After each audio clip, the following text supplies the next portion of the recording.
Sir rape पीड़िता में क्या एविडेंस आज मिला है और क्या कुछ ज्ञापन के तौर पे क्या कुछ है, ये कौन है आरोपी परिवार के द्वारा? देखिए, हमारे जनपद के थाना लालपुर पांडेपुर में एक एफआईआर 6 तारीख को दर्ज हुई थी, जिसमें एक लड़की ने अलग अलग दिनों में अलग अलग लड़कों के द्वारा उसके साथ बलात्कार करने की घटना का जिक्र किया था, जिस पर पुलिस ने तत्काल एफआईआर दर्ज करके उस समय कार्रवाई आरंभ की थी और इसमें 14 लोगों को गिरफ्तार किया था। आज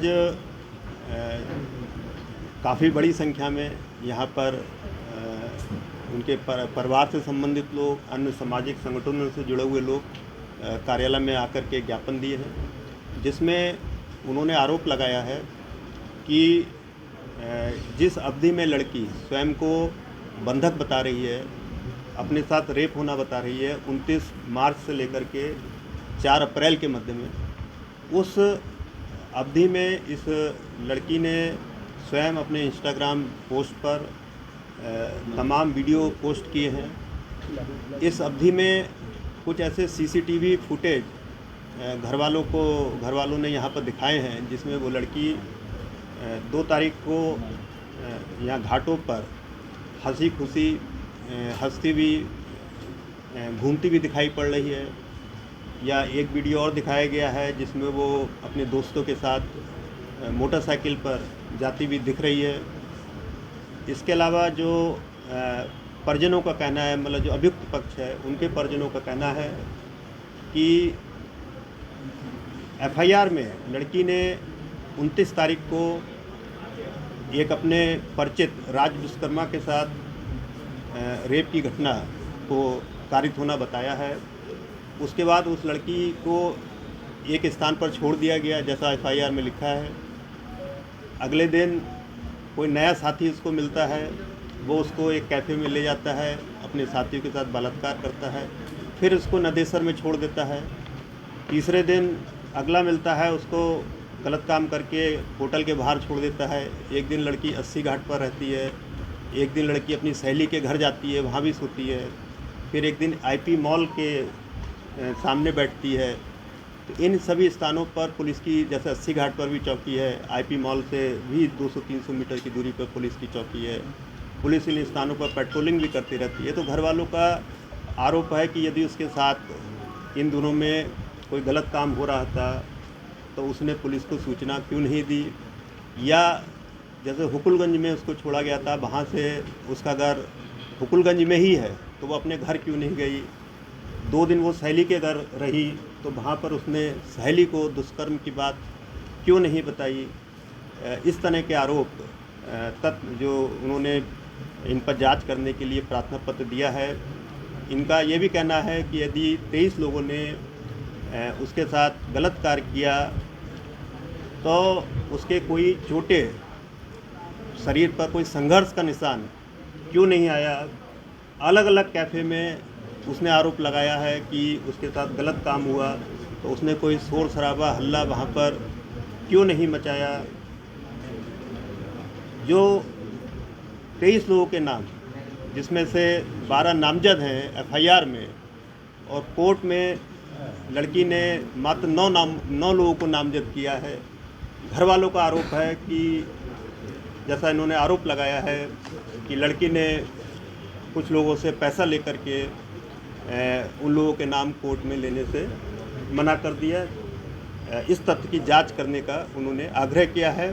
साथ में ये भी उन्होंने आरोप लगाया है कि इन लोगों से भी पैसे की डिमांड की जा रही है, और कुछ लोगों को ये डराया धमकाया जा रहा है कि यदि पैसा नहीं दोगे तो जो लोग अज्ञात में लिखाए गए हैं उसमें उनका नाम लड़की के द्वारा लिया जाएगा।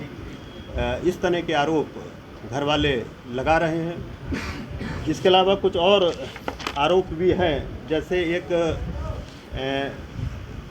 एफआईआर में 30 तारीख को दानिश नाम का लड़का लड़की के साथ कथित बलात्कार करता है, जैसा लड़की ने एफआईआर में आरोप लगाया है। वही लड़का 3 तारीख को पुनः लड़की को अपने मोटरसाइकिल पर बैठा करके पुनः ले जाता है और पुनः उसके साथ गलत काम करता है। तो घर वालों का आरोप है कि जो लड़का ऑलरेडी उसके साथ रेप कर चुका है, वो लड़का लड़की पुनः उसके साथ स्वेच्छा से क्यों जा रही है मोटरसाइकिल पर। एफआईआर में एक जगह जिक्र किया गया है कि मोटरसाइकिल पर 2 लोगों ने हाईवे पर लड़की के साथ गलत काम किया, जो कि घर वालों का कहना है कि संभव नहीं है। इन्होंने प्रार्थना पत्र दिया है, कुछ सबूत भी दिए हैं, कुछ वीडियोज़ दिए हैं, इंस्टाग्राम की चैट दी है जिसमें इन्होंने दिखाया है कि एक इंस्टाग्राम चैट में लड़की स्वयं एक जिसको आरोपी बनाया है उसको मैसेज कर रही है कि मैं कैफ़े पहुंच रही हूं। मतलब लड़की स्वतः उसके कैफ़े पहुंची है, ना कि लड़के ने बुलाया है। और ये चैटिंग भी 2 या 3 तारीख की है, जिस अवधि में वो स्वयं को बंधक बता रही है। इसके अलावा जब पुलिस ने इसको बरामद किया तब भी ये लड़की, जैसा बताया गया है कि अपने घर जाने से प्रारंभ में मना कर रही थी, काफ़ी कन्विंस करने के बाद वो घर जाने के लिए तैयार हुई थी। सहेली नाव्या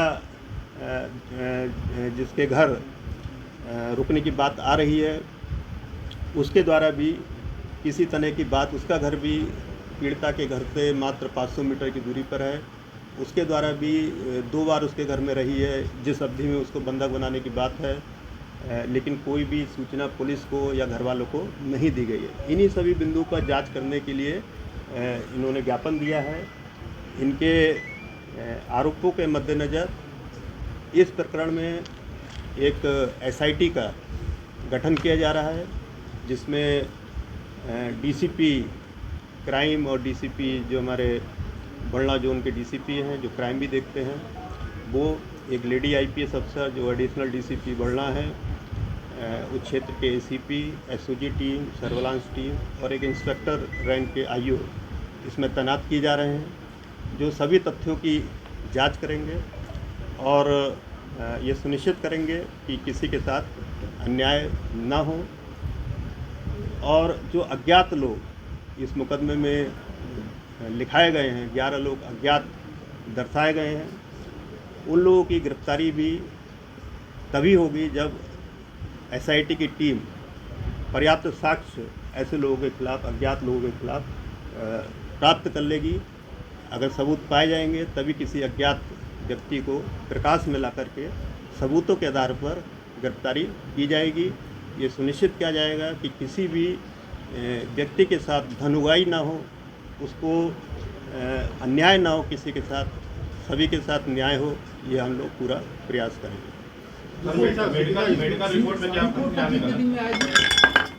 देखिए, जो प्रारंभिक मेडिकल रिपोर्ट प्राप्त हुई है उसमें किसी भी तरह की एक्सटर्नल इंजरी डॉक्टरों ने नहीं लिखी है, और जो सप्लीमेंट्री रिपोर्ट आती है उसमें आने में थोड़ा टाइम लगता है। वो जैसे ही प्राप्त होगी उसको इन्वेस्टिगेशन में सम्मिलित किया जाएगा। मसाज सेंटर वगैरह की चर्चा की गई है, क्या पुलिस को ऐसा कहीं कुछ मिल रहा है? देखिए, पुलिस अपनी जांच कर रही है। कल भी इस तरह के जो तथाकथित गलत कार्य वाले जगह बताई गई थी, वहाँ पर पुलिस ने अपनी छापेमारी की है। जैसे ही पुलिस को इस तरह के एविडेंसेस मिलेंगे, इन पर भी कड़ी कार्रवाई की जाएगी। इसमें जो 14 गिरफ्तारी हुई है, क्या वो मतलब वो लड़के उसमें इन्वॉल्व थे या उसमें भी कोई गलत लड़के हैं जो गिरफ्तार हुए हैं? देखिए, अभी इन्वेस्टिगेशन अपने इनिशियल फेज में है। मुकदमा 6 तारीख को लिखा गया था, अभी 10 दिन की विवेचना इसमें हुई है। जैसे जैसे एविडेंस मिलेगी हमको, ये विवेचना आगे बढ़ेगी। उसके आधार पर ये तय होगा कि कौन इसमें दोषी है और कौन निर्दोष है।